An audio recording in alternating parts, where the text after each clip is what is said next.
Everybody. Welcome to episode 8 of The Bitter Pill, the show where we offer up bitter pills of truth that many people don't want to swallow and that the corporate media doesn't want people to know exist.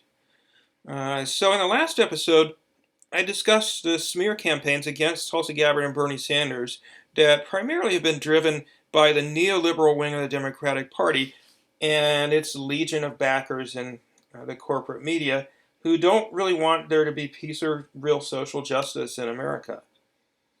So, as Tulsi put it, in reacting to the personal attacks on her in an appearance on The View, the ABC morning show, those attacks have nothing to do with who she is. And Bernie has said the same regarding the attacks on him, that obviously he's somebody who's supported women's rights for a long time and has said publicly for many years that, of course, a woman can be elected president of the United States and should be at some point, and has, in fact, encouraged women such as Elizabeth Warren and Tulsi Gabbard to run for president.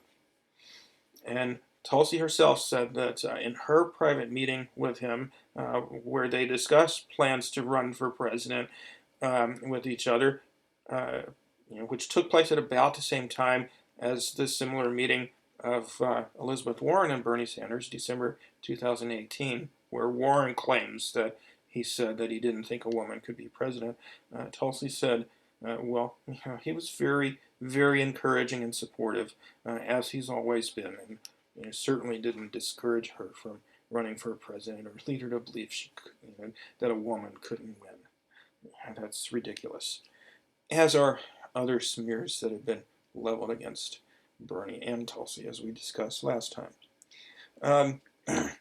Because, in fact, both Bernie and Tulsi are good-hearted people who are doing what they believe to be best to bring about a more just world, irrespective of whether there are some aspects of their views or actions that we might disagree with, or you think that there could be better ways to go about things.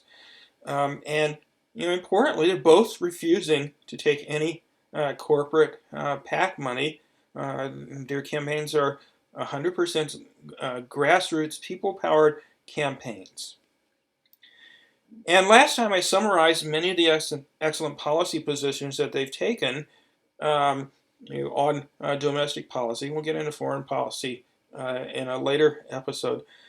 So in this particular episode, I want to drill down into the details of the issue that polls consistently show is the number one concern of American voters today, and that's health care.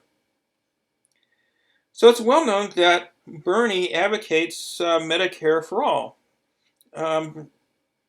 Not as well known that Tulsi also does. But what exactly do we mean by Medicare for All? Well, simply put, goodness, not sure what's going on here.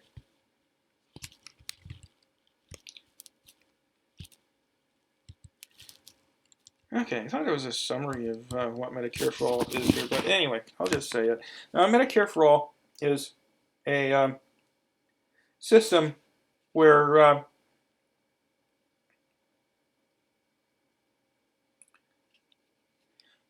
everyone is covered under an expanded version of the current Medicare system, expanded and greatly revised, so that it provides quality health care for everyone at a reduced cost, paid for completely by taxes. Essentially, Medicare for All is the brand name for the U.S. version of single-payer national health insurance. And it was first introduced as a bill in Congress by Representative John Conyers in 2003.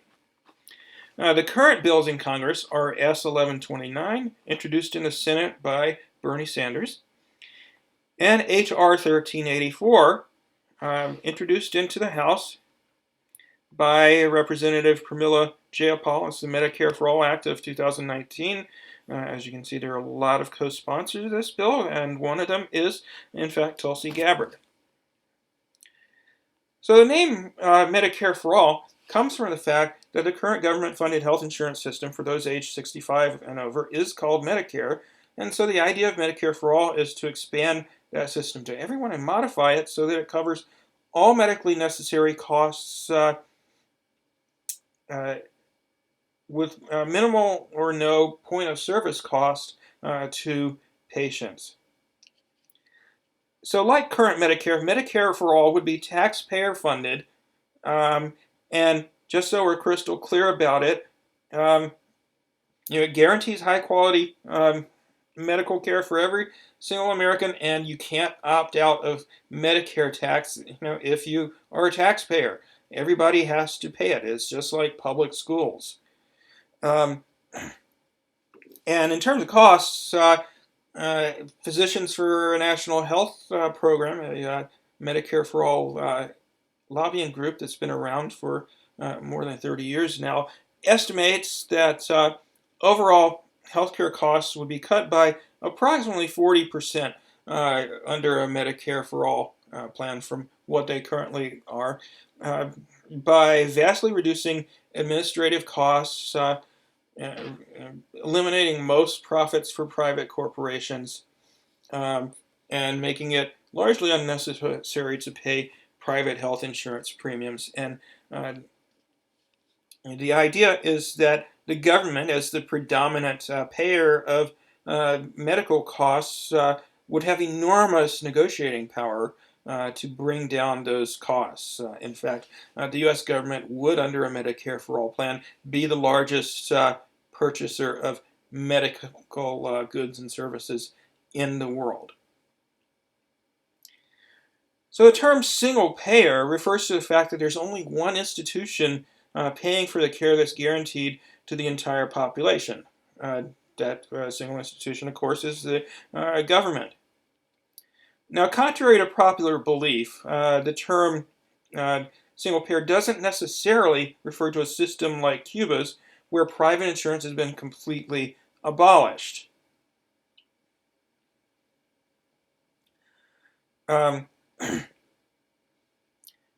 Because in fact, if you look at what are considered to be single-payer systems around the world, they do allow for some role of private insurance in the vast majority of cases.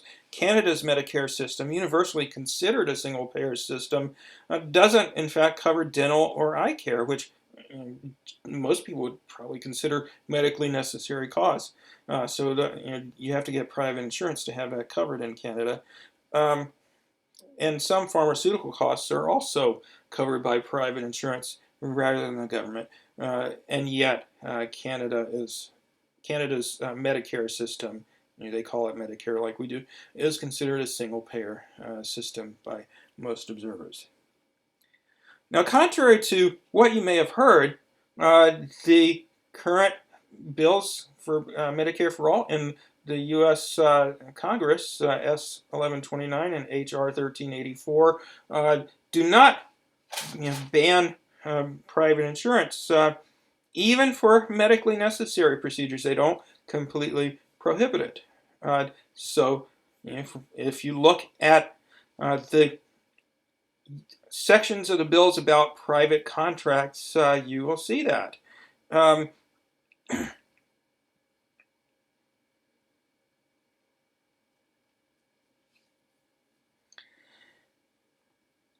So in both bills, medical providers have the choice of opting into the Medicare system or not. Well, I mean, you're a bit more pressured to do so under the House version because you have to either opt in completely or opt out completely and be completely funded by private insurers and only see patients who have private insurance. In the Senate bill, Bernie Sanders' bill, providers would be able to opt in or out for whatever services they chose to have covered by Medicare on one hand or private insurance on the other. So, for example, a doctor might choose to have annual checkups covered by the Medicare system, but maybe some specific procedure that he or she thinks they could make more money from by uh, offering it only to patients with private insurance. They could do that. But nonetheless, the intention is to provide generous enough funding so that providers will have strong incentives to opt into the system. However, neither bill requires it. Uh, Neither bill also covers what are not considered to be medically necessary procedures such as cosmetic surgery or marriage counseling.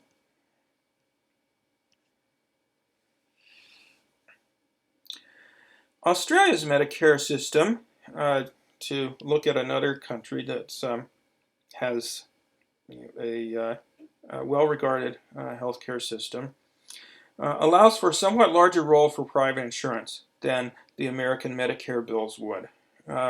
Because unlike in the American bills, S1129 and HR 1384, patients or consumers in Australia have the option of covering medically necessary expenses with private insurance rather than the government program, which is called Medicare there as well. Seems to be the term of choice among English-speaking countries. And Australia's system is characterized as a Medicare for All system because the taxpayer-funded government system, called Medicare, is available to everyone and guarantees coverage of the vast majority of costs of all medically necessary care. And again, everyone who pays taxes pays a Medicare tax in Australia, just like they do in Canada or do if in the United States, although in the U.S., of course, it doesn't cover you if you're under 65. Now, whether you consider Australian Medicare to be single payer, is something you could debate. Most people would say, no, it's not single payer, even though it's Medicare for all. A sizable majority, a bit over 2/3 of medically necessary expenses are covered by the government in Australia, but there's also a sizable role for private insurance. On the other hand, one can argue that some of the expenses not covered by Canada's Medicare system, such as dental and eye care, are also medically necessary care. So, maybe you could argue that Canada's system isn't really single payer either. But in any case, according to Wikipedia, for what it's worth, Canada's system is labeled a single payer system, and Australia's system is described as a single payer / private hybrid system. Now, regardless of the terminology that you use, we should just take an objective look at what the costs and benefits are of such a system. Now, some people have criticized Australia's system for allowing too large a role for private insurance, posing a danger of creating a two-tiered system. Some might argue that there already is a two-tiered system in the sense that, if you want to spend a significant amount of extra money, you can get some bells and whistles that the government program doesn't offer, private room, for example, or perhaps reduced waiting times for procedures that aren't urgent. Now, certainly it's reasonable to concede that that is a real danger, but you have to also say that with any society in which there are powerful vested private interests, wealthy private individuals and corporations, welfare states are not guaranteed to last forever in a given form. So, for example, if you look at Scandinavian countries such as Sweden, the welfare states there are not what they were 50 years ago. They have been undermined by private lobbying, even though they're still vastly superior to anything that we have here in the United States. But still not the same as what they were 50 years ago. However, studies of Australia's healthcare system suggest that hasn't happened there yet. His healthcare outcomes are ranked in the top 5 and often higher for all health indicators. So, overall, it's ranked as having the second best health outcomes best health outcomes in the developed world. Number one, second best overall system. It's number 2, second best. Number 2 for the care process. Number 4 for access. Number 1 for administrative efficiency. Number 8 for equity. And number 1 again for health outcomes. And as far as costs, it's very competitive. Its per capita healthcare costs are a bit under $5,000, which is pretty comparable to what they are in Canada, also around that figure, and less than half of the per capita healthcare costs in the United States. So say what you will about the Australian system. There's certainly things you could criticize about it, but it is vastly superior to what we have in the United States. And if we could push through a version of Medicare like that of Australia's Medicare, we could count our blessings.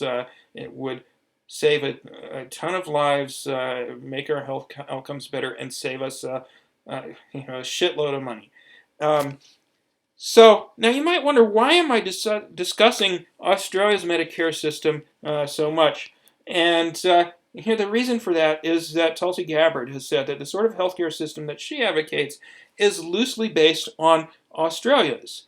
So that is, she advocates a taxpayer-funded health insurance system that guarantees all medically necessary care to all Americans, regardless of who they are. And so Medicare for All, in other words, with individuals having the option, as they have in Australia, to purchase private health insurance if they choose. So I'm just going to play a clip here from Tulsi talking about her healthcare proposal and why she believes it's so important to have something like this.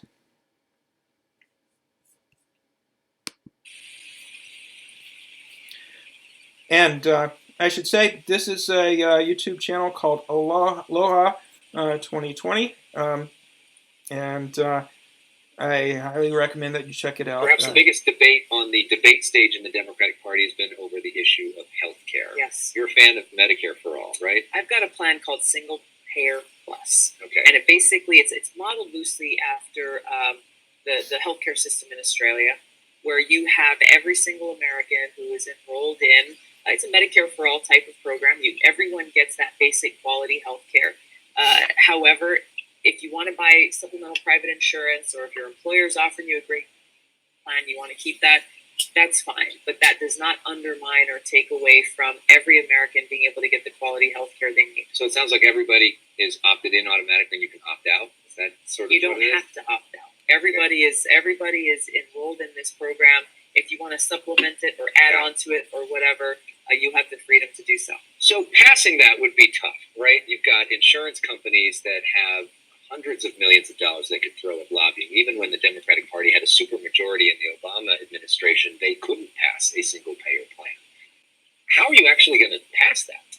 Is I travel across the country in rural towns in Iowa, even some towns that voted for Donald Trump predominantly, big cities, all different parts of the country. Healthcare is the number one issue on people's minds. And the challenges people are facing don't discriminate between Republicans and Democrats. I hear from people who have children who have diabetes and who cannot afford the insulin that they need to make sure that their child is healthy. The stories are numerous and they are heartrending. No doubt about that. And they recognize that the current system is corrupt and broken because it is a for-profit system. So while Washington politicians may be paid off by the big insurance and big pharma lobbyists, we're organizing people to call up to their leaders and say, hey, you need to put our interests first, not allow big insurance and big pharma in the room as we are writing this legislation that will actually ensure quality health care for every American. So the phone calls, that's basically. Do you think that's going to be enough to overcome that? No, there's a lot more than phone calls. Yeah.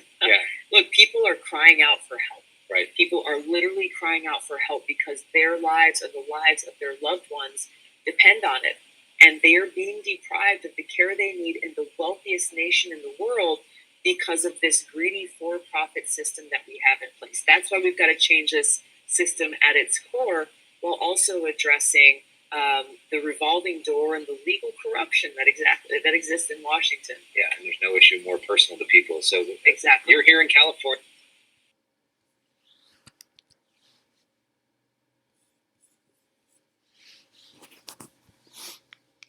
Okay, so just to kind of summarize what she talked about there, and other things that we know about her plan. Again, it's loosely based on Australia's system. There are some differences. Under her plan, all Americans are guaranteed quality care from a nonprofit institution, the U.S. government, which would be the largest single payer of healthcare costs in the world. Individuals, private or employer pools, and unions have a private option. In other words, they have the option of purchasing private insurance for whatever coverage they want. Now that doesn't get them out of paying their Medicare tax. Everybody who pays taxes has to do that. But if they think they can get a good deal on some portion of their medical needs taken care of with private insurance, they have the option to do that. Now, it's really important to distinguish this from a public option system. A public option plan is one where you have the option of purchasing government insurance, but you don't have to pay for it. And otherwise you pay for private insurance. A private option system is one where everybody pays into and is guaranteed coverage from the government's insurance program, and you have the option of purchasing private insurance if you wish. So it's analogous to public schools. Another point that she makes about what she would try to do with her plan is to repeal the government prohibition on negotiating prescription drug prices. Now, I know that sounds wild, that there currently is a prohibition on the government negotiating with drug companies to offer consumers reasonable prices. So obviously pharmaceutical companies have lobbied the government successfully and bought off many of our political representatives to give them that huge gift. And so we see, unfortunately, people being unable to afford medically absolutely necessary drugs like insulin, and perhaps dying as a result. There have been quite a few cases of that. That would be done away with under Tulsi's proposal, where the government, as the largest purchaser of drugs in the world already, would have even greater clout under that system, and would be able to negotiate down drug prices.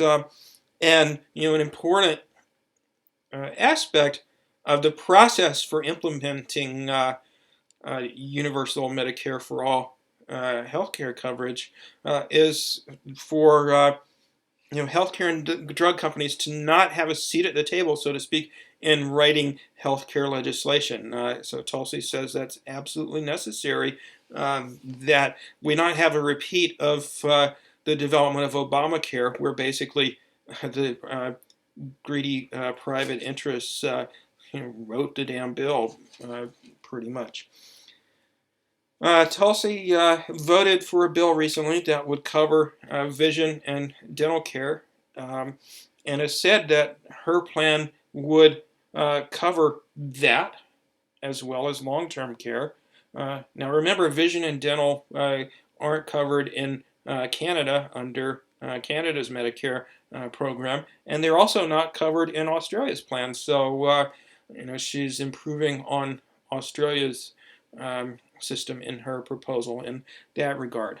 And also, even Bernie Sanders' single-payer bill doesn't cover long-term care, and Tulsi proposes to cover that. So, in a nutshell, type of system that both Bernie and Tulsi are proposing are comparable to, and in fact, in some ways, better than the best healthcare systems in the world. Now, I'd like to add my own point 7 here, just to reiterate the fact that neither Tulsi nor Bernie are bought off by big money is a good reason to trust what they say when they say they want Medicare for all. I know some people have said, well, Tulsi doesn't really want Medicare for all. She just says she does. Well, I mean, you look at everything she said in her specific proposals, and it's clear that that's not the case. And the fact that she has a grassroots-funded campaign is all the more reason to, give her the benefit of the doubt and assume that she really means it when she says she wants Medicare for all. In terms of comparing the different plans, they're all pretty comparable, allowing somewhat different amounts of private insurance, or having somewhat different kinds of restrictions on private insurance availability. Well, Tulsi actually doesn't restrict people from purchasing private insurance of whatever sort they want, but there's that baseline there of taxpayer-funded, cost-controlled health care available to all at no point-of-service cost. So implementing any of these plans would be a night and day change for the better in our healthcare system. And in addition to that, given that Tulsi is a co-sponsor of Jayapal's Medicare for All bill in the House, and it certainly hasn't given any indication that if she were president, she wouldn't sign it if it came across her desk or some comparable bill. The idea that she would not, as president, sign a Medicare for All bill is preposterous, I think.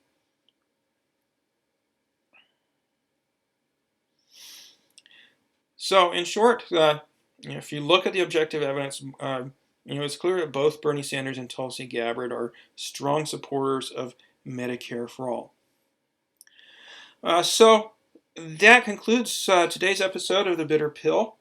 Please let me know what you think in the comments, and if you like what you've heard, please like and subscribe, and consider chipping in a few bucks on Patreon. And as I've done in the past, I'll put links to relevant things in the description of the video. So next time I'll be looking at Tulsi's and Bernie's approaches to environmental issues. So I will see you then.